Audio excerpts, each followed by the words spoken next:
여러분 안녕하십니까? 1월 8일 수요일 프레스룸 라이브 구경호입니다.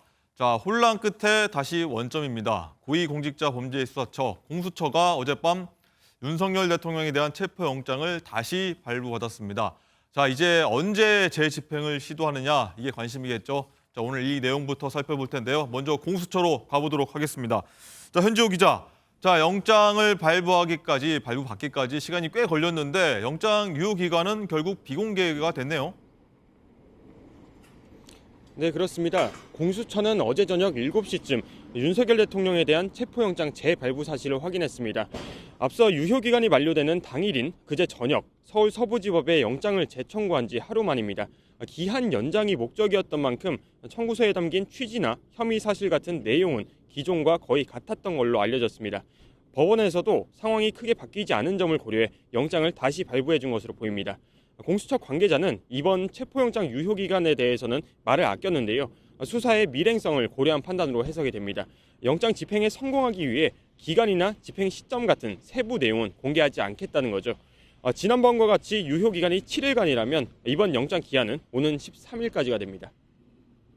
네, 그럼 공수처가 영장 재집행은 언제 하고 또 만일 또 실패하게 된다면 재차 시도하겠다는 겁니까? 네, 오늘 당장 집행이 이뤄질 수도 있습니다. 법원에서 체포영장이 발부된 시점부터 곧바로 집행은 가능한데요.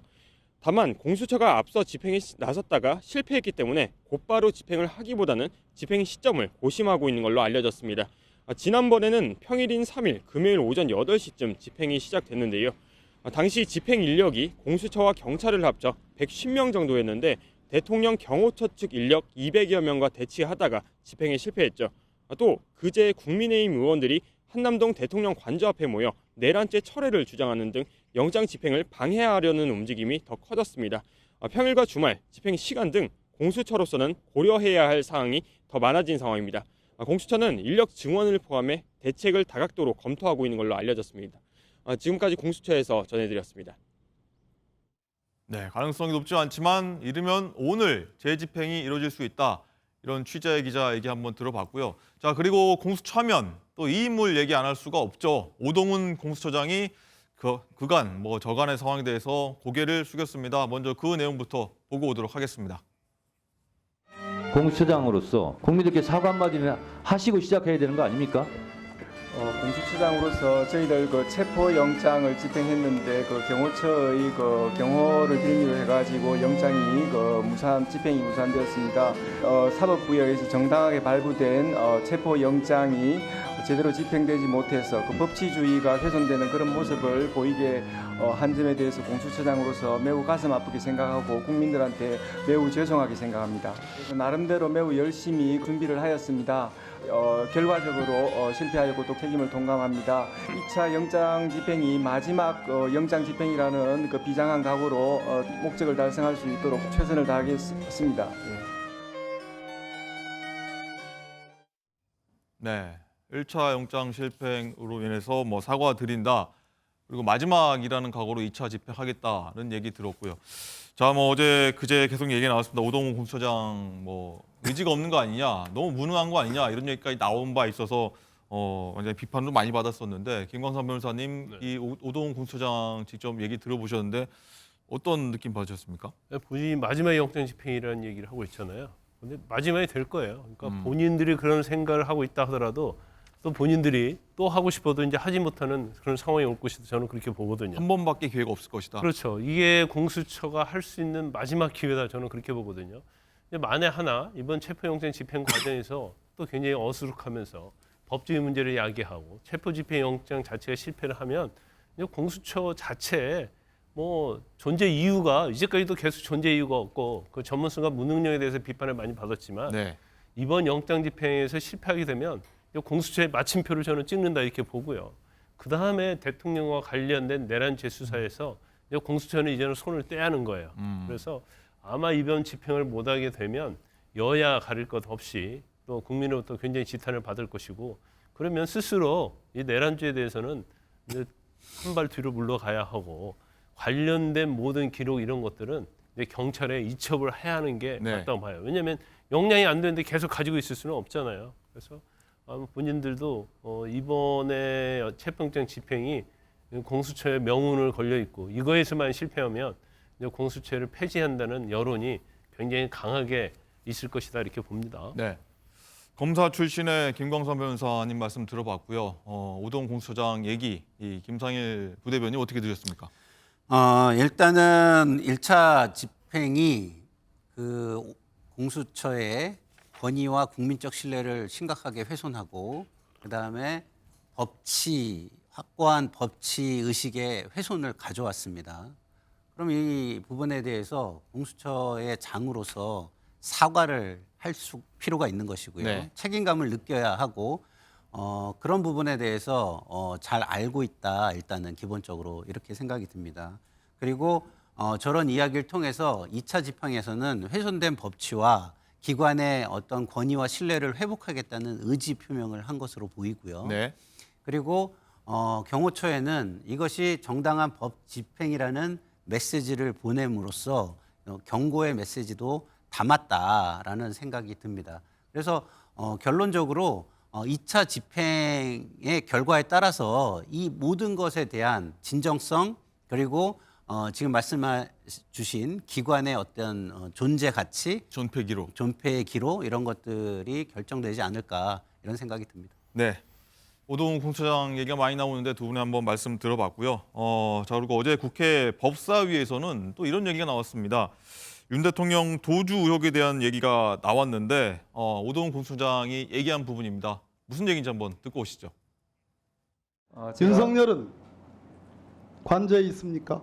지금 그런 부분에 대해서는 정확하게 보고받은 건 없습니다. 알지 또 못합니까? 말씀드릴 수도 알지 도망갔을 가능성도 있다고 생각하십니까? 그 여러 가지 가능성에 대해서 생각하고 있고 가능성이 또 있다고 보는 자세한 거죠. 내용에 대해서는 또 자, 수사에 관한 것이라 말씀드리기가 처장님, 곤란합니다. 해야 되는 그 여러 가지 입장입니다. 가능성에는 피의자가 은닉, 숨었거나 아니면 도주했을 가능성도 있다고 보는 거죠. 여러 가지 가능성 중에. 네, 맞습니다. 네. 네, 난데없는 윤 대통령의 도주 의혹이 어제 국회 법사위에서 이런 말들이 오갔는데, 자, 윤지영 기자, 근데 윤 대통령의 도주 의혹 출처가 경호처다 이런 얘기가 조금 전에 나왔어요. 네, 그렇습니다. 이 민주당 안규백 의원이 오늘 아침 라디오 인터뷰에서도 이 도주설과 관련해서 제보를 받았다 이렇게 얘기를 하기도 했거든요. 이 내용 먼저 들어보시겠습니다. 네. 어제 공수처장도 법사위에 나와서 도주 가능성에 대해서도 배제하지 않는 발언들을 좀 했습니다. 어떻게 보십니까? 제가 들은 정보로는 이미 용산을 빠져나와서 제3의 장소에 도피해 있다 이렇게 듣고 있습니다. 그런 제보를 좀 네, 제보를 받았습니다. 네. 뭐 더 확인을 해봐야 되겠습니다만은 아마도 이미 한남동 대통령 관저를 떠나서 제3의 장소에 있지 않냐 이런 판단을 해봅니다. 근데 아마 경찰에서도 그런 비슷한 소재 파악을 하고 있다라는 얘기를 제가 어제 들은 바가 있어요. 아, 네. 이미 한남동 그 관저에 있으면은 굳이 소재 파악을 하고 있다는 얘기를 할 필요가 없지 않겠습니까? 네, 오동훈 공수처장도 어제 관련해서 차량과 관련된 이야기를 들었다라고 얘기를 하기도 했고 또 민주당 전현희 의원도 이 도피설을 제기를 하기도 했었는데요. 저희 MBN이 단독 취재한 결과 이 제보 출처가 바로 대통령의 경호실인 것으로 지금 전해지고 있습니다. 민주당 의원실 한 관계자는 어젯밤 대통령실 경호처 직원으로부터 제보를 받았다라고 얘기를 했는데 다만 윤 대통령이 언제, 어디로 이동을 했는지에 대해서는 언급하지 않았다고 합니다. 그런데 김건희 여사가 함께 동행한 것은 아닌 것으로 지금 보여지는 상황인데요. 만약에 윤 대통령의 도피설이 실제 사실로 드러나게 된다면 체포영장 2차 집행이 더욱 더 큰 난항을 맞이할 것으로 보입니다. 네. 자, 이 내용 한번 짚고 가야 될 것 같은데 이 제보 내용, 민당이 밝힌 내용인데 제3의 장소에 윤 대통령이 도피되어 있을 가능성이 있다는 제보를 받았는데 경호처가 이 출처라고 일단 밝히고 있는 부분인데 자, 김광선 변호사님 이게 맞는 내용일까요? 어떻게 좀 판단을 해봐야 될 것 같습니다. 일단 조금 시간이 지나야 할 것 같아요. 네. 왜냐하면 정말 도피를 했다고 한다면 대통령실에서 대통령 관저에서 경호처에서 특히 가짜 뉴스라고 아마 발표를 할 거예요. 입장이 있을 것이다. 그렇죠. 그런데 지금 어제부터 계속 도피와 관련된 문제가 제기되고 있지 않습니까? 네. 근데 대통령이랄지 대통령 대리인 경호처에서 아무 말도 안 하고 있단 말이에요. 그러면 이것은 어느 정도 시인한 게 아니냐. 우리가 이제 그런 생각할 수밖에 없는 것이고. 그러면 지금 어떻게 보면 뭐 사중으로 차량으로 장애를 하고 있고 철조망치고 이것은 어떻게 보면 우리가 말하는 소위 말하는 페인트 모션, 뭔가 체포영장 집행을 속이기 위해서 유장하고 있지 않느냐 이제 그런 생각을 해볼 수 있어요. 그런데 정말 대통령이 도피를 했다고 하면 이건 한나라 일국의 대통령이 있어서는 안 될 일을 하는 거죠. 그럼 결과적으로 역사에 도망간 대통령으로 남는 거예요. 그러면 정말 본인이 체포영장의 불법성일지 이런 거에 대해서 사실은 문제를 제기하려고 하면 법적으로 문제를 제기하는 거죠. 아마 대통령 입장에서는 그럴 거예요. 이거 아무리 경호처에서 철옹성을 쌓는다 하더라도 이게 뚫리는 것은 시간 문제다 생각할 겁니다. 그러면 대통령 입장에서는 나는 나의 체면이나 명분 아무것도 필요 없어. 나는 내가 구속만 안 되면 돼. 이런 생각을 하고 만약 도주했다면 그럴 가능성이 커요. 근데 대한민국에서 대통령이 도주한다고 하면 갈 곳이 어디 있겠습니까? 저건요. 뭐 무슨 폰을 가져갔는지 모르겠지만 비아폰만 가지고 있을지 모르겠지만 저건 대통령 혼자 도주해서 다닐 수 있는 건 아니거든요. 그러면 저건 금방 추적하면 어디 있는지 바로 나옵니다. 그러면 만약에 도주한 장소에서 체포가 된다. 이건 관제에서도 체포되는 거하고 이건 또 별개의 문제예요. 네. 이 엄청난 국격에 문제도 있지만 그렇겠죠. 대통령을 과연 지지했던 사람들도 이런 대통령을 지지할 수 있을까라는 그런 또 자괴감도 들 수 있는 거예요. 그래서 제가 볼 때는 도주 안 하기를 도피 안 했기를 바랍니다만 네. 도피를 했다고 하면 또 이 국면이 이제 새로운 국면으로 넘어간다 이렇게 볼 수 있습니다. 네. 자, 혹시 뭐 어제 체포영장이 만료되면서 잠깐 이 공관총 입구가 사실 차벽이 좀 걷어지고 문이 열리는 시점이 있었는데 저 카메라도 확인될 수 있었는데 그때 뭐 잠깐 뭐 일을 뭐 제보가 맞다면요. 잠깐 공무 아닌 뭐 일을 보러 잠깐 나갔다 왔을 수 그런 가능성을 두고서 뭐 제보가 들어갔을 가능성은 없어 보이십니까? 그러니까 뭐 여러 가지 가능성은 열어놓고 봐야 되겠죠. 그렇지만 가능성의 측면만 보면 저는 도주를 해서의 실익이 무엇일까를 우리가 생각을 해봐야 된다고 봐요. 대통령의 신분이면 일단은 경호가 필요합니다. 그러면 경호 인력이 따라 붙어야 돼요. 그럼 소수의 경호 인력만 데리고 피한다? 그게 무슨 실익이 있죠? 관저가 만약에 뚫렸다? 그러면은 그 다음부터는 수사는 일사천리로 진행이 되는 겁니다. 그러면 어디에 있든 간에 쉽게 소재 파악이 될 수밖에 없다고 저는 보거든요.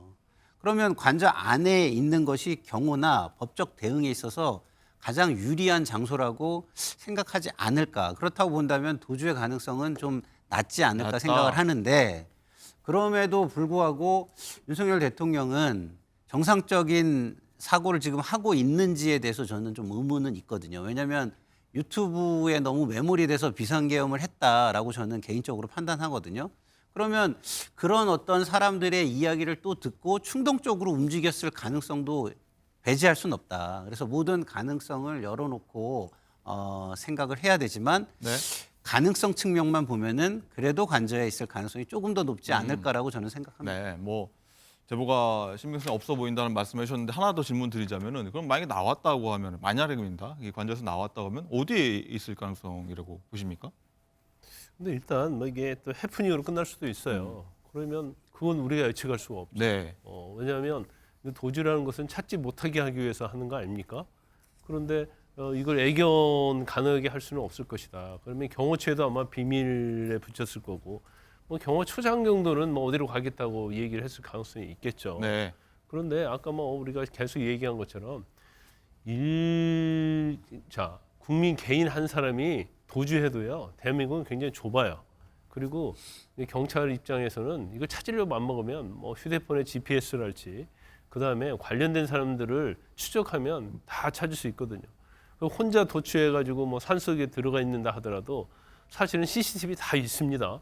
그래갖고 지금 경호처 관제에서 나오는 순간부터 이 CCTV에 다 깔려 있어요. 그래서 CCTV 추적하면 다 나오는 거거든요. 그리고 뭐 예를 들어서 제가 이제 강남 거리에서 제가 지갑을 한번 잃어버린 적이 있어요. 네.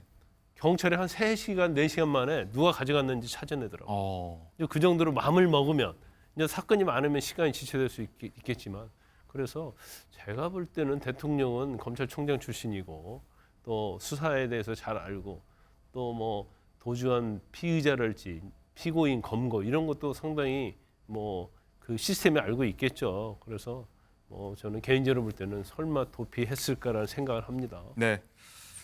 경호처의 입장 나오는 대로 제가 한번 전해드리겠습니다. 이 대목에 대해서는요. 자, 그리고 이 판사 출신의 정대민 변호사님 나오셨는데 어제 체포영장이 재발부가 됐는데 뭐 만약에 이런 상황이라고 하면은 뭐 구속영장 발부가 되는 거 아니냐? 뭐 일각에서는 이런 얘기를 하는 것 같습니다. 예, 구속영장 발부도 뭐 청구나 발부가 불가능한 거는 아닌 상황이긴 한데 네. 원래 순리상 일단 구속영장 이제 조사를 한 다음에 이제 구속영장을 청구하는 게 보통이고요. 지금 피의자 조사조차 안 됐기 때문에 이제 조사를 먼저 시도하는 거고요. 근데 조사를 하려면 소환을 했을 때 좀 출석을 해야 조사가 가능한데 그것이 안 되기 때문에 이제 체포영장부터 하는 것 같습니다.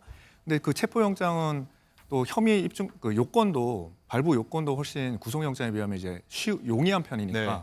또 이미 체포영장이 발부된 적도 있으니까 또 괜히 또 지금 단계에서 구속영장부터 청구해서 좀 어떤 혹시나 발부 안 되는 그런 걸 위험을 무릅쓰는 것보다 수사기관 입장에서는 일단 체포영장을 계속 청구하는 거고요. 체포영장은 정당한 사유 없이 출석에 불응하면 이제 발부가 되는 건데 구속영장을 청구한 경우에는 물론 체포영장도 혐의가 어느 정도 상당 정도로 입증돼야 되지만 구속영장에 요구되는 혐의도 훨씬 이제 정도가 높거든요. 네. 근데 그러기에는 지금 조사 시간도 부족했고 아직 지금 그 대통령 본인의 이야기도 안 들어본 상황이잖아요. 네. 그래서 구속영장까지 청구하는 거는 좀 그 다음 단계로 놔두고 일단 체포영장부터 다시 발부받는 것 같습니다. 알겠습니다. 자, 그럼 영장이 다시 발부되면서 다시 긴장감이 고조되고 있는 대통령 관저 분위기도 한번 살펴보도록 하겠습니다. 취재 기자 연결해보죠. 자, 이르면 오늘 영장 재집행할 수도 있다 이런 얘기가 나오는데 현장 분위기 어떻습니까? 최혜지 기자. 네, 저는 지금 서울 한남동 대통령 관저 앞에 나와 있습니다. 체포영장이 재발부됐다는 소식에 이곳에서도 다시금 긴장감이 감돌고 있는데요. 윤 대통령 지지자들은 어제 체포영장이 재발부됐다는 소식을 듣자마자 성조기와 태극기를 들고 다시 관저 앞으로 모여 야간 집회를 벌였습니다. 오늘도 이른 시각이지만 많은 지지자가 모여 시위를 벌이고 있습니다. 윤 대통령의 지지자들은 새벽 6시까지의 집결을 공지하고 긴급 소집한 것으로 알려졌습니다. 윤 대통령 지지자들이 빠르게 결집하는 건 물론 찬성 측 집회도 다시 시작될 전망이어서 집회 열기는 갈수록 고조될 것으로 보입니다. 오늘 신고된 이곳에서의 집회 시위 결집 인원은 9,500명에 달합니다. 경찰은 찬반 양측이 자칫 충돌하는 일이 발생하지 않도록 현장 관리에 총력을 기울이고 있습니다. 네, 1차 저지선으로 불리는 공관촌 입구 상황도 좀 궁금한 대목이긴 한데 지금 경호처 움직임은 지금 어떻습니까?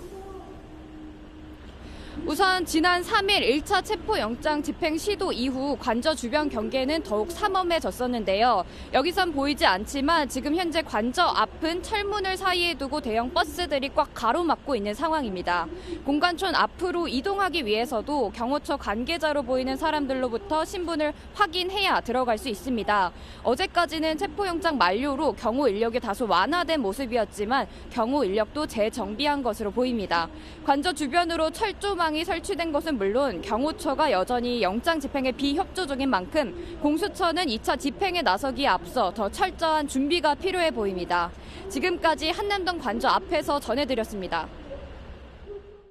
네, 보신 것처럼 대통령 관저가 인근이 요새화됐다 이런 얘기가 나올 정도로 이 버스 차벽이 있고요, 철조망, 또 인간 방패까지 다시 한번 뚫으려는 그런 모습까지 보이고 있습니다. 공조본이 이걸 뚫으려면 굉장히 많은 병력이 필요할 것 같다 이런 얘기까지 나오고 있는데, 자 윤주원 기자, 이런 상황에서 경찰이 경찰 기동대는 물론이고 헬기까지 동원해야 된다, 검토하겠다 이런 얘기까지 나오고 있더라고요. 네, 그렇습니다. 저희가 카메라로 잡히는 영상으로 보여지는 곳이 보통은 공관구역의 입구인데요. 네. 이 공관구역 입구가 지난 1차 집행 때는 이 미니버스 한 대만 있었는데 지금 이 입구를 보면은 몇 겹으로 지금 차벽이 세워져 있는 뭐 상태입니다. 가로로 돼 있었는데 한 3대 정도가 세로로 세우는 모습도 볼 수 있었고요. 네, 그렇습니다. 그런데 이 차벽으로부터 지금 관저까지의 거리가 500m거든요. 네. 이 500m를 지나는 사이에 1차, 2차, 3차 저지선을 지금 맞닥뜨리게 되는 상황인데 이때에도 다 지금 차벽을 세워놓고 그리고 철조망을 주변에 다 두른 상태고 또 관저 주변에는 아예 빙 둘러서 지금 철조망이 설치가 되어 있을 지금 것으로 보이는군요. 지금 예상이 되거든요. 네, 그리고 당일에는 경호처 인력이 총동원돼서 지금 인간띠를 두를 수도 있는 상황이기 때문에 관저까지 진입하는 것이 매우 어려울 것으로 보입니다. 여기에 경찰도 지금 대비를 하고 있는데요.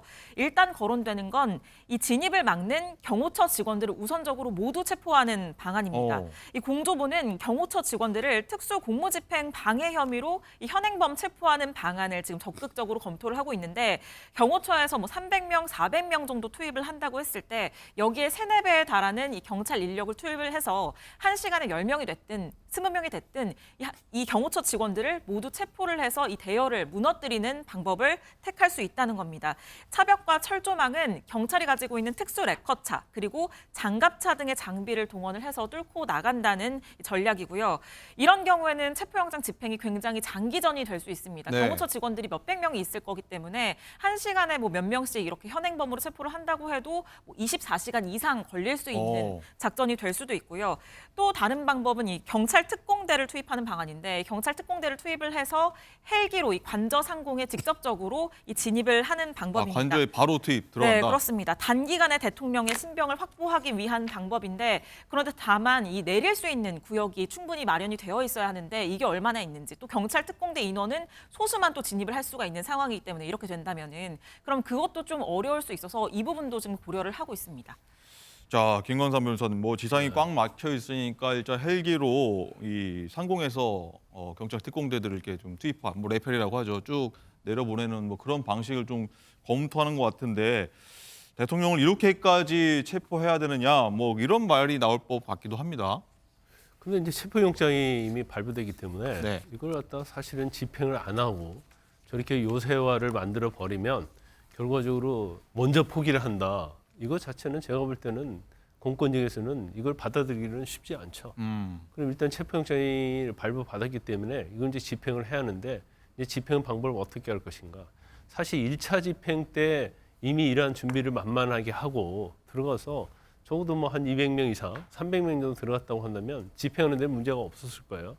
그런데 1차 집행에서 실패를 했고 그 당시 이제 경험을 삼아서 대통령 경호처에서는 이제는 2차 집행 때는 어떤 식으로 해야겠다는 어떤 굉장히 경험과 노하우를 쌓은 거단 말이에요. 그러면 사실 이제 체포는 더 어려워질 수밖에 없다. 그런데 저건 제가 볼 때는 경찰은 많은 인력을 가지고 있잖아요. 그래서 이제 공수처의 협조 요청에 응해서 한다고 한다면 뭐 특공대 투입할 수도 있고요. 사실 뭐 저렇게 차벽 설치한다 하더라도 저걸 넘어가는 건 어렵지 않아요. 뭐 사다리랄지 뭐 네. 그런 걸 이용할 수 있는 거고 또 경우에 따라서는 뭐 헬기 동원할 수 있고요. 그다음에 이제 경찰 관련된 뭐 장갑차 이런 거 하면 그건 할 수가 있는데 제일 중요한 것은 뭐 저런 걸 저지하고 뚫는 데는 뭐 시간이 좀 걸릴 수 있고 장비와 인원이 많이 필요했지만 뚫고 들어가는 데 있어서 과연 불상사에 일어날 수 있는 여지. 그렇겠죠. 그게 제일 지금 아마 많은 고민을 하고 있을 것이다 보고요. 두 번째는 이제 그렇게까지 뚫고 들어갔는데 그 자리에 대통령이 없었을 때 어떻게 할 것이냐. 아까 저희가 얘기했던 그렇죠. 도피 의혹. 그래서 이건 단순히 이제 공수처는 그런 능력이 안 되기 때문에 경찰과 공수처 협의해서 플랜 A, B, C를 다 한 다음에 들어가야 하는 거예요. 그래서 무작정 뭐 가서 뭔가 확인할지 뭔가 장비를 가지고 진압할 수는 없는 거거든요. 그래서 그걸 어떻게 경찰에서 고민을 하고 있는지 결과적으로 이제 집행에 착수를 할 것인지 이제 그런 부분을 봐야겠죠. 네. 아까 윤정 기자 얘기한 것처럼 뭐 경호처 직원들을 뭐 2-3명씩 몇 명씩 계속 체포를 해가면서 경호처 인력, 뭐 인간 방패라고 하는 사람들을 좀 줄이는 방향도 검토하고 있다 얘기를 들었는데 뭐 차벽들도 그렇고요. 결국에는 말씀하신 것처럼 이 물리적 충돌이 좀 피해야 된다. 하지만 좀 불가피할 것 같다. 뭐 이런 얘기도 나오는데 굉장히 걱정되는 부분입니다. 일단 물리적 충돌을 피해야 됩니다. 그래서 시간이 좀 걸리더라도 경호처 직원들을 한 사람 한 사람 체포하는 것도 저는 좋은 방법이라고 생각해요. 근데 굉장히 저항이 인내가 있을 것 같긴 필요하다. 합니다. 경호처에. 그렇지만 그 경호처의 저항이라는 것이 한 사람 한 사람을 체포하는 과정에서의 저항이라면 그거는 예를 들어서 무력 시위나 예를 들어서 어떤 유혈 사태 이런 걸로 번지지는 저는 않을 거라고 보거든요. 근데 이제 대중 심리라는 게 제일 위험하고 저런 상황에서 오판이라는 게 제일 위험한 거거든요. 그래서 무리가 움직이고 무리적인 행동이 집단적인 행동이 나올 때 그것에 대한 상황 오판이 있을 수가 있어요. 네. 그래서 상황 오판을 막기 위해서는 한 사람 한 사람의 경고를 하고 한 사람 한 사람을 드러내는 체포하는 방식이 시간이 걸리더라도 저는 그런 인내가 좀 필요하지 않을까라는 생각이 좀 들고요. 그리고 저게 뭐 헬기가 동원되고 뭐가 이러는 것은 뭐 진짜 최악의 경우 우리가 안 할 수 없는 그러니까 왜냐하면 공권력과 이 법치라는 거를 포기할 수가 없잖아요. 이게 마지노선이에요. 그래서 이 법치가 포기되는 걸 국제사회가 본다고 생각해 보세요. 이 나라를 민주 법치 국가로 인정하겠습니까? 정상 국가로 인정하겠습니까? 어떤 깡패 국가, 로그 스테이트라고 하죠. 그런 국가가 돼버리는 거예요. 그렇기 때문에 이번에 이 영장이 집행되지 않는 모습을 다시 보여줄 수는 없어요. 그렇지만 거기까지 가기 전, 최악의 경우까지 가기 전에는 그래도 어쨌든 최대한 인내를 하고 희생적인 모습을 보여야 된다. 그래서 뭐 때에 따라서는 제가 볼 때는 좀 억울할 수 있지만 그 경호처에서 좀 과도하게 나오더라도 그 과도함을 좀 이렇게 뭐랄까 희생을 해서라도 막아내는 그런 모습을 저는 가질 수밖에 없다. 지금 상황에서. 희생하는 모습이라면 뭐가 있을까요? 예를 들어서 뭐 밀치거나 네. 뭐 이런 게 있을 수 있잖아요. 그러면은 그거를 뭐 밀치는 걸 나도 밀치고 이럴 수는 없잖아요. 그래서 밀치고 그래도 좀 이렇게 잡고 그다음에 두세 명이 붙어가지고 끌어내고 이런 것들이 저는 필요하지 않을까 이런 생각이 들어요. 근데 제일 중요한 거는 경호처 자체의 경고를 사전에 경고를 일일이 하는 것은 저는 필요하다고 봅니다. 네. 개개인에게 뭐 문자도 발송하고 뭐 어떤 제가 볼 사전 때는 고지 경고를 사전 많이 해야 고지 된다. 뭐 이런 것도 뭐 충분히 하고 가족들에게도 고지하고 이래가지고 법적으로 이거는 위법하다는 거를 충분히 알리는 것 이것도 저는 같이 병행이 돼야 되지 않을까 이런 생각이 듭니다. 네. 자, 그리고 윤지영 기자 아까 얘기한 것처럼 경찰 내부에선 이 장기전으로 갈 필요도 있다, 검토한다 이런 얘기를 들은 바 있는데 어떤 내용인지 관련해서 목소리 준비했습니다. 한번 들어보시죠.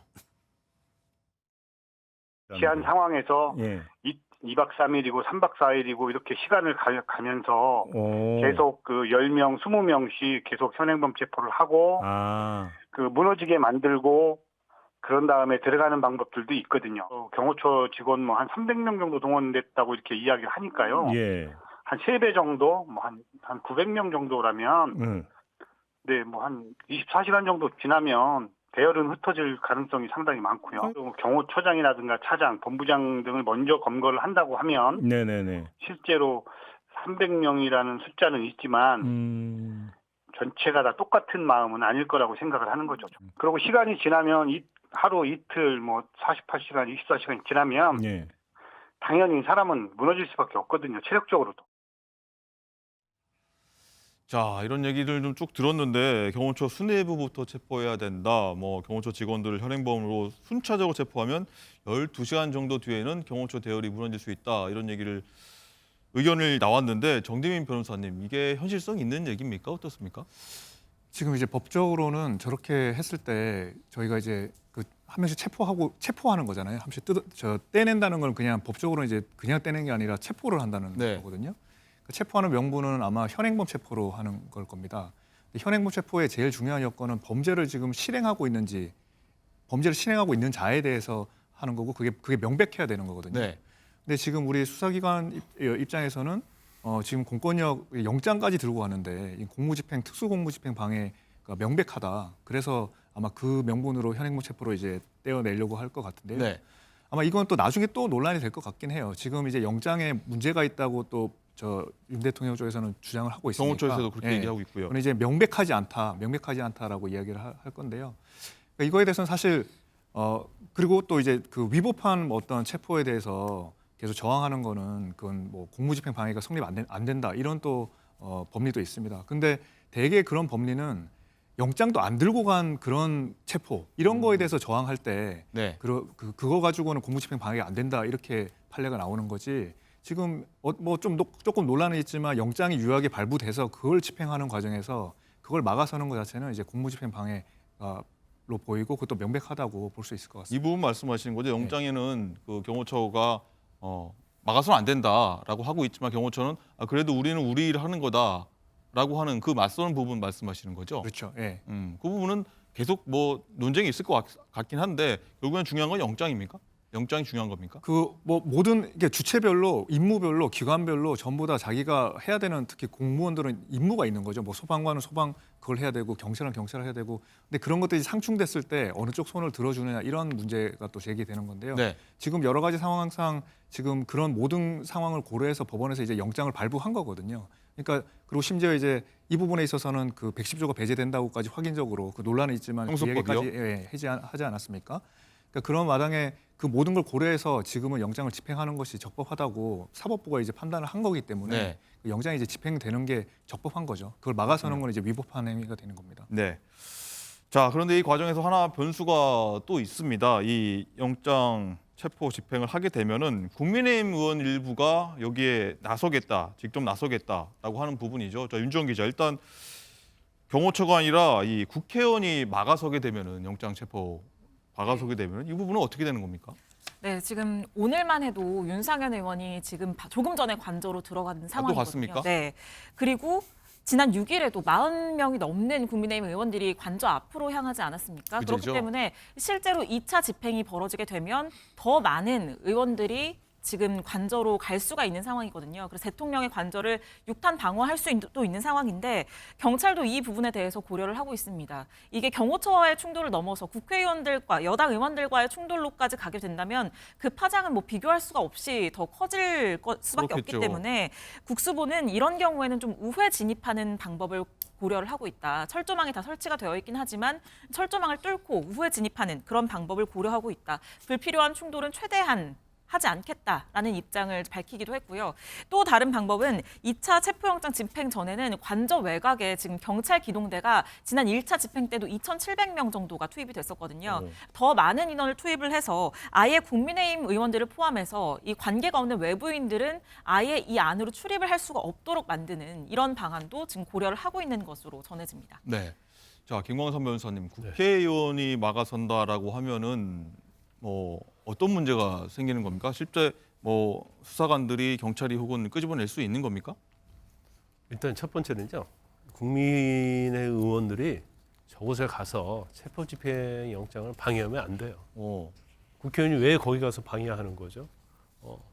국회의원들이 사법에 어떤 불법적인 시스템이 있다 하더라도 가서 저항하는 게 국회의원들이 해야 할 일은 아니고 또 그런 걸 하라고 뽑아준 게 아니거든요. 그래서 저 자리에 이제 국회의원들이 가면 안 된다는 거고 또 간다 하더라도 모르겠어요. 이제 관저 안에 대통령 지휘까지 접근할 수 있는지는 모르겠습니다. 그렇지만 물리력으로서 집행을 방해한다고 한다면 그건 결과적으로 또 특수공무 집행 방해랄지 이런 게 될 수 있어요. 체포 대상이 됩니까? 그렇죠. 그래서 현행범인 경우에는 국회의원도 체포할 수 있거든요. 체포할 수도 있다 이렇게 보는데 뭐 거기까지는 가지 않을 것이다. 그리고 경찰도 좀 부담이 있을 것 같긴 합니다. 그런데 체포영장 집행하면서 개별적인 국회의원을 끌어내는 것은 아무런 문제가 없어요. 그것은 그리고 뭐 국회의원들이 뭐 훈련받은 경호처 직원도 아니고 뭐 특공부대 출신들도 아니잖아요. 그래서 저것은 제가 볼 때는 이제 정치적이었던 뭐 보여주기식 저는 그런 거라고 보거든요. 네. 그래서 국회의원들이 있다는 것 자체가 상징적으로 보면 굉장히 부담을 가질 수 있지만 사실은 집행 과정에서 어차피 집행을 방해하면 똑같이 방해하는 사람으로 보고 거기에 대해서 법적 절차에 의해서 하면 되는 거기 때문에 뭐 제가 볼 때는 뭐 그렇게 그냥 보면 국회의원도 있기 때문에 굉장히 힘들 것이다. 물론 없는 것보다는 체포하는 과정에서 국회의원들이 저항을 하면 힘들긴 하겠죠. 네. 그렇지만 어떤 의지의 문제고 또 어떻게 하느냐에 따라 다르는데 이런 경우도 경우수가 있을 수 있다고 저는 보는데 일단 지금 이 차벽이랄지 철조망이랄지 이런 것들이 지금 관저 입구부터 쭉 돼 있잖아요. 그런데 오히려 후방이 약할 수 있죠. 후방.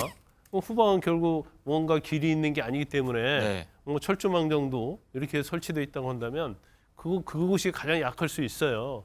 그럼 경찰이 이제 그런 것까지 다 볼 수 있다 이렇게 작전 세울 것이다. 수행할 수 있다 이렇게 보고 우리가 이제 만약에 정말 너무나 철옹성이어가지고 이게 원칙대로 정문부터 뚫고 들어가 어렵다. 그러면 경찰 입장은 또 헬기를 동원할 수 있겠죠. 그래서 뒤에서 치는 방법으로 무너뜨리면 또 경우에 따라서는 생각보다 쉽게 무너뜨릴 수 있기 때문에 경우 수를 많이 가지고 아마 경찰은 판단할 거고 뭐 경찰이 이런 거에 있어서는 특히 뭐 일반 경찰은 아니지만 적어도 특공대 정도는 가장 전문성이 있지 않겠습니까? 네. 자, 그리고 또 야당, 특히 민주당 같은 경우에는 공수처장 그리고 이런 상황에 대해서 윤정 기자 거세게 압박을 하고 있어요. 네, 그렇습니다. 특히 민주당 이성윤 의원은 어제 법사위에서 총을 맞을 각오를 불사해야 된다 이런 취지로 얘기를 하기도 했는데요. 이 모습 영상으로 먼저 보시죠. 공처에서 영장 집행할 것 같습니까? 공처가 거부하면 어떻게 합니까? 저희들이 뭐라고 했습니까? 될 때까지 될 거다. 공처가 결기가 있다. 거기서 말이죠. 경호처 직원들이 총을 가지고 덤빈다. 화기의 위험이 있다. 불상사의 위험이 있다고요? 가슴을 열고 쏘라 하십시오. 그런 결기를 가야 됩니다. 네, 정청래 법사위원장은 이 영장을 재집행할 때 경찰 특공대, 경찰 장갑차도 필요하다 이렇게 촉구를 하기도 했거든요. 네. 이 부분도 이어서 보시겠습니다. 공수처와 경찰이 조직적으로 압도적으로 진압을 했어야죠. 경찰 특공대 이번에 갈 거예요, 안 갈 거예요? 재집행할 때? 경찰 특공대도 가고 경찰 장갑차도 있고 공수처장한테 수사 지휘예요? 뭐 하는 거예요? 그래서 이번에는 실패하면 안 된다는 거예요. 네, 경찰 출신의 이상식 의원은 어제 SNS를 통해서 이렇게 얘기를 했습니다. 체포영장 만기를 하루 앞두고 저희 당과 국수본 간의 메신저 역할을 하느라 전화기에 불이 나고 회의가 이어졌다라고 얘기를 하면서 이 국수본과 경찰 후배들을 격려하고 응원하고 조언하겠다 이렇게 얘기를 하기도 했거든요. 이걸 두고 지금 논란이 일고 있는 게 국민의힘이 앞서서 이 정청래 위원장의 저 발언을 두고도 지금 이 민주당이 공수처의 수사 지휘를 하는 거냐 이렇게 반발을 하기도 했는데 이 이상식 의원의 이 SNS 글이 알려지면서 국민의힘은 당 차원의 지금 입장문을 오늘 아침에 낸 상황입니다. 네. 민주당과 국수본의 불법 내통 정황이 드러났다라면서 국수본은 국가수사본부가 아니라 민주당 수사본부, 민수본이냐 이렇게 쏘아붙인 상황이거든요. 그러면서 이러한 내통 정황에 대해서 관련자 전원에 대해서 검찰 고발 등 강력한 법적 조치로서 응분의 처벌을 받도록 하겠다. 이렇게 지금 주장을 하고 있는 상황이고 네. 또 국민의힘 행안위 위원들도 조금 전에 이 성명을 발표를 해서 이 우종수 국수본부장에 대해서 사퇴를 촉구하기도 했습니다. 여야 공방이 이어지고 있고요. 조금 아까 들었던 목소리에는 장갑차를 동원해라. 아니 뭐 수사 지휘하는 거냐 이런 공방도 좀 오갔습니다. 자, 김상일 네. 부대변인께 이거 하나 여쭤봐야 되겠습니다. 아까 이성윤 의원이 얘기한 네. 것 중에 이 가슴을 열고 뭐 쏘라면 쏘라. 네. 뭐 이렇게까지 좀 강하게 얘기하는 것 같은데 이렇게 되면 인명피해도 우려되는데 조금 위험한 발언 아닌가 싶기도 하고요. 기본적으로는 부적절한 발언이죠. 그렇지만 공수처장의 경우는 그런 의지를 자발적으로 그다음에 뭐랄까요? 선도적으로 가져야 된다고 봅니다. 저는 네. 이번 2차 영장 집행은요. 맨 앞에 공수처장이 있는 게 제일 좋다고 생각을 해요. 그리고 공수처장의 헌신이 우선돼야지 무력이 우선돼서는 저는 안 된다고 선봉에 봅니다. 서야 된다. 네. 그래서 공수처장이 어떤 본인의 어떤 약간의 어떤 피해나 이런 것도 감수하겠다는 헌신성을 보일 때 경호처나 이런 데도 움찔할 수가 있고요. 그렇지 않고 이쪽이 힘이 세다고 무력을 먼저 앞세우면 말씀하신 대로 불상사가 일어날 가능성이 더 높은 거예요. 그래서 네. 저는 정청래 위원장의 말이 오히려 저는 위험하다고 생각하거든요. 근데 이성윤 의원이 말한 것이 일반 경찰들에게 하는 거라면 저는 부적절하다고 봅니다. 책임성의 정도를 놓고 볼 때 공수처장이 가서 내가 이 법 집행을 위해서 나 한 사람의 희생이라도 나는 불사하겠다라고 한다면 거기에 감히 어떻게 할 수 있는 사람은 저는 없다고 보거든요. 뭐 그 책임성과 권한과 권력의 크기에 맞게 이야기를 해야지 그냥 일반 뭐 경찰들한테 총을 뭐 맞으면서 해라 이렇게 얘기하는 건 좀 과도하다 이렇게 좀 느껴지네요. 네. 자, 계속 들으신 것처럼 2차 영장 집행 앞두고 국회 법사에서 굉장히 많은 말들이 오갔습니다. 그리고 또 정청래 법사위원장 같은 경우에는 이 발언을 해서 법사위가 파행을 빚기도 했었습니다. 근데 좀 격한 발언이긴 했는데 어떤 얘기인지 상황인지 한번 듣고 오시죠.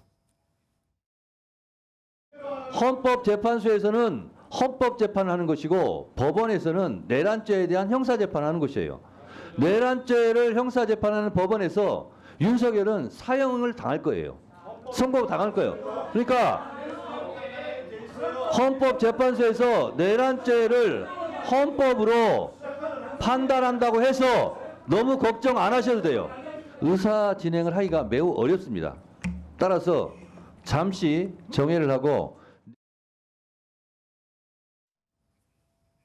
네, 현장 굉장히 소란스러운 얘기를 좀 들으셨는데 자, 굉장히 셉니다. 발언 수위가요. 윤석열은 내란죄로 사형당할 것이다. 너무 걱정 안 해도 된다.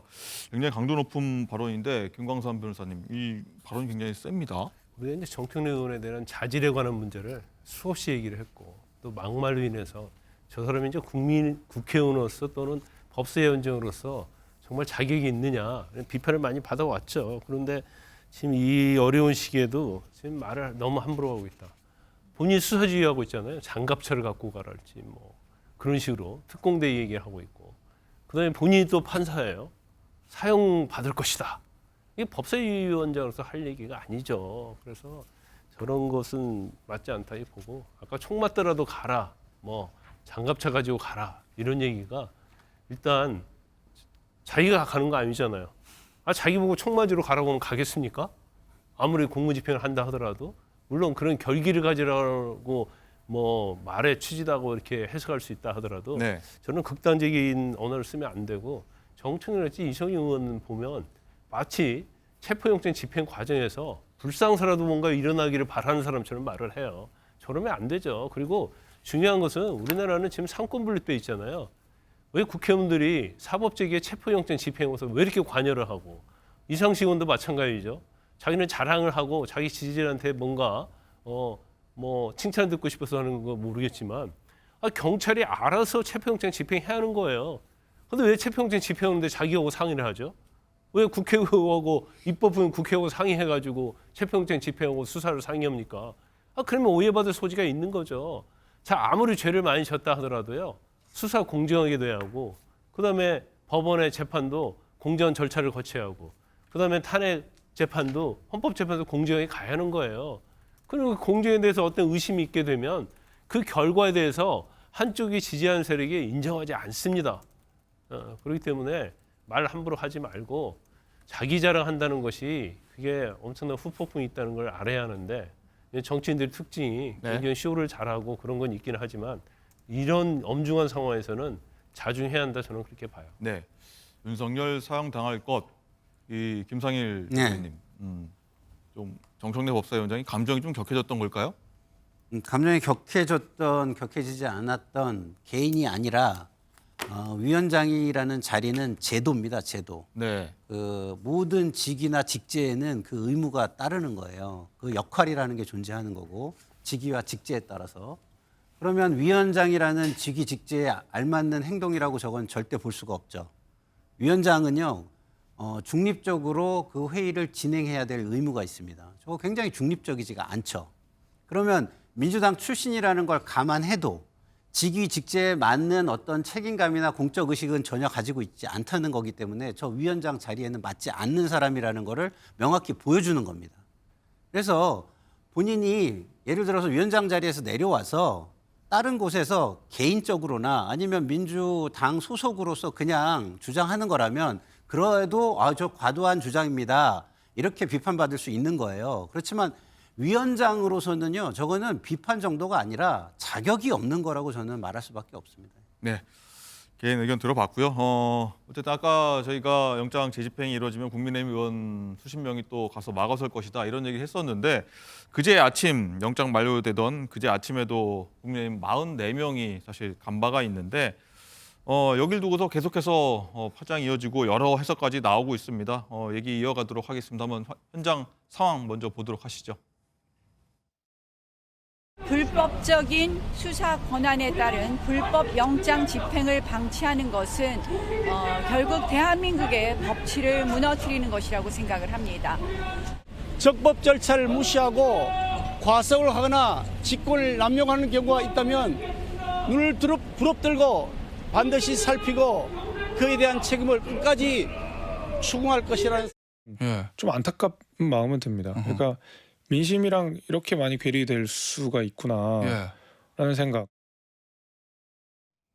네, 여러 목소리 들어봤습니다. 자, 그리고 이 얘기 본격적으로 하기 전에 윤상현 의원이 오늘 관저로 조금 전에 향했다라는 얘기를 들려드렸는데 오늘은 무슨 얘기를 하고 들어갔는지 임주원 기자 지금 내용 들어왔습니까? 네, 윤상현 의원 지금 연일 대통령 지키기 선봉에 나서고 있는데요. 오늘 아침에 아무래도 윤석열 대통령에 대한 도피설을 지금 야당에서 적극적으로 제기를 하고 있는 상황이기 때문에 이것과 관련해서 기자들이 관저로 들어가는 윤상현 의원에게 물어봤습니다. 뭐라고 대답했는지 영상으로 확인해 보시죠.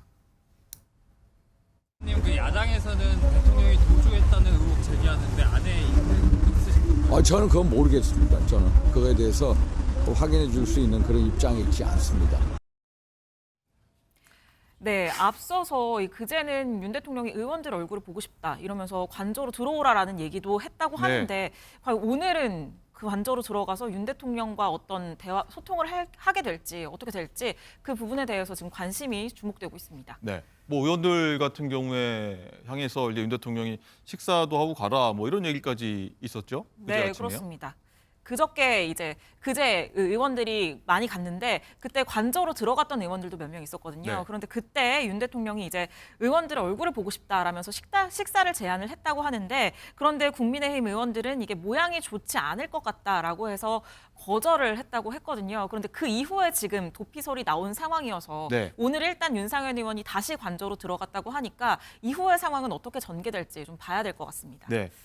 자, 국민의힘 의원들이 초기에 계엄 초기 탄핵 국면 때는 어떻게 보면은 좀 윤 대통령 쪽과 좀 거리두기 하는 측면이 있었는데 현재 국민의힘 지도부도 거리두기를 선긋기를 하고 있는 상황이지만 여러 의원들이 윤 대통령에게 가는 상황 여러 해석을 낳고 있습니다. 이게 어떤 의미냐, 어떤 배경에서냐라는 얘기가 많이 나오고 있는데 김광삼 변호사님은 여기 이런 배경들 국민의힘 의원들이 갑자기 관저에 가면서 윤 대통령을 좀 옹호하는 분위기 이건 또 어떻게 해석하십니까? 제가 볼 때 이제 두 가지 측면이 있어요. 하나는 우리가 예를 들어 보수를 지지하는 사람들, 세력들 중에 강성 지지층이 있거든요. 그런데 귀에는 강성 지지층 목소리밖에 들리지 않습니다. 네. 그래서 국민의 의원들이 착각할 수가 있어요. 강성 지지층이 바로 보수의 목소리다고. 또 경우에 따라서는 또 중간에 뭐 중간층에 있는 보수의 중간층에 있는 사람들이 탄핵에 반대하는 분들 많이 있죠. 왜냐하면 이재명 대표가 대선에 나간다는 것에 대한 포비아가 있는 분들이거든요. 네. 그러니까 이제 그걸 의식한 거예요. 그래서 가만히 있다가 잘못하면 공격받을 수 있는 거고. 그다음에 두 번째 요즘 최근에 나온 여론조사가 좀 있거든요. 네. 그 여론조사에서 뭐 아주 문제가 되는 여론조사를 제외하고 어느 정도의 계엄 이전의 상태로 돌아가기 때문에 이건 윤 대통령에 대한 지지랄지 탄핵에 대해서 반대하는 의견이 많지 않느냐. 그럼 나는 여기에 이제 편승해야겠다. 이렇게 보고 있는 것 같아요. 그래서 저는 저게 사실 본인들이 이제 비상계엄은 잘못됐다고 다 얘기하고 있잖아요. 그러니까 이제 모순된 행동을 하는 거죠. 비상계엄은 잘못됐다고 얘기하면서 그 비상계엄을 선포한 윤 대통령을 옹호하고 있다는 그러한 제스처를 지금 보수의 강성 지지 때 보여줌으로 말미암아서 자기의 어떤 정치적 입지를 앞으로 보존을 하려고 하는 그런 전형적인 기회주의적인 행동이다 저는 그렇게 봅니다. 그렇군요. 자, 그래도 이 관저에 모인 의원 중에서 가장 눈에 띄는 의원이 사실 두 명입니다. 김기현, 나경원 의원 뭐 화면에 좀 전에 나갔습니다만은 사실 이 두 의원 같은 경우에는 윤 대통령과 좀 갈등을 빚어서 이 의원들 갑자기 왜 바뀐 거냐라는 얘기가 많이 나오는데 윤정 기자, 이 두 명의 의원들은 대통령과 어떤 인연이 있는 거죠? 네, 나경원 의원의 경우에는 지난 2023년 이 당대표 선거를 앞두고 나경원 의원은 출마를 하고 싶었는데 윤석열 대통령은 여기에 대해서 좀 부정적인 입장이었거든요. 그랬었죠. 그래서 결국에는 이 대통령실에서 나 의원을 공직에서 해임하면서 이 나 의원이 이 당대표 선거에 출마 뜻을 접은 일이 있습니다. 또 김기현 의원의 경우에는 이 당대표직을 뭐 임기 반도 채우지 못하고 9개월 만에 사퇴를 했었는데 그랬었죠. 이 당시 2023년 10월에 이 서울 강서구청장 보궐선거에 책임을 물어서 윤석열 대통령은 이후에 이 총선에 불출마를 선언해라 이렇게 얘기를 했지만 김 의원은 당대표직을 내려놓고 대신 총선은 출마를 하는 것으로 선택을 했었거든요. 그래서 이 둘은 윤 대통령과 지금 갈등을 빚었었기 때문에 이 44명, 이 관저로 향했던 44명 의원들 가운데 가장 앞줄에 서서 이렇게 네, 있는 모습을 화면에 나오고 보고 있습니다. 좀 정치권에서 의아하게 보기도 했는데요. 이 나경원 의원은 여기에 대해서 이걸 의식한 듯이 이 몇몇 분들이 자신에게 문자 메시지로 이 관저앞 집회까지는 가지 말아라 그렇게 얘기를 했지만 집회에 참석하면서 개인적인 감정은 다 잊었다라고 얘기를 했고 김기현 의원은 가치를 지키느냐를 두고 다투는 상황에서 사사로운 감정이 개입할 여지가 없다 이렇게 얘기했습니다. 네, 자 김상희 부대표 일단은 이 두 인물이 이렇게 좀 바뀐 이유, 뭐 두 분 다 모두 설명을 했습니다만 뭐 그런 이유라고 보십니까? 또 다른 이유가 있다고 보십니까? 저거는 뭐 철저하게 자신의 개인적인 정치적 욕망 때문에 하는 거죠. 저분들은 분이라고 할 가치가 있는지도 모르겠는데 저분들은 이제 지역구에서 의원 한 번 하는 게 중요한 사람들이 아니에요. 그러면은 이제 중앙에서 무언가를 해야 되는 사람입니다. 당대표가 됐든 아니면은 뭐 그 이상의 그 고위직, 공직에 진출을 하든 이런 걸 해야 되는데 그러려면 눈에 보이는 단단한 지지층을 가져가는 게 가장 좋다고 판단한 거예요. 그게 강성 지지층이죠. 그래서 그 윤석열 대통령을 지지하는 강성 지지층을 자기 지지층으로 가져오고자 하는 굉장히 좀 전에 기회주의라는 굉장히 좋은 말씀을 쓰셨는데 굉장한 기회주의적 태도를 보이고 있는 것이고요. 저런 게 나라를 망치는 간신과 탐관오리의 전형입니다. 네. 얘기 추가로 좀 이어가자 보면은 이 윤 대통령 체포를 두고서 국민의힘 의원들이 많이 좀 나뉜다고들 합니다. 오늘 조간신문 보면 이런 내용까지 나옵니다. 뭐 친윤, 반윤 들어봤어도 이제 맹윤, 뭐 찐윤, 비윤 뭐 이런까지 많이 나오고 있는데 김광삼 변호사님 뭐 윤회도 뭐 많은 분류가 생기네요. 그게 원래요. 보면 그렇더라고요. 저희도 뭐 정치를 정말 오랫동안 봐온 사람 중 하나인데 저런 친윤, 반윤 이 정도까지는 있을 수 있죠. 네. 왜냐하면 정치라는 것은 개파가 되기 때문에. 그중 두 가지였던 것 같은데 그동안. 이게 맹윤, 뭐 찐윤, 멀윤 이렇게 가면 뭔가 정치가 정상적으로 안 돌아간다는 얘기예요. 맹윤, 멀윤은 뭡니까? 멀윤은 멀어졌다는 이유는 아니에요. 친윤 됐다가. 맹윤은 맹목적으로 윤 대통령을 숭배하는 게 맹윤 아닙니까? 그러면 저건 뭔가 대통령이 제대로 정치를 할 수 없는 그런 상황으로 몰고 가고 있는 것이고 또 저런 것들이 있다는 것 자체는 자 대통령의 의사에 따라서 친윤이 되고 맹윤이 되고 멀윤이 되고 다 그러잖아요. 네. 그러면 이게 정치가 정상적인 정치가 아니죠. 그런데 박근혜 전 때도 마찬가지고 친박 비박하면서 이렇게 그랬고요. 그랬었죠. 친명도 마찬가지죠. 찐명, 친명 뭐 여러 가지 나누잖아요. 그건 정치가 제대로 안 돌아가고 있다는 거예요. 잘못 돌아가고 있다는 거고. 그리고 결과적으로 지금 이러한 사태가 발생한 것이다 이렇게 봅니다. 알겠습니다.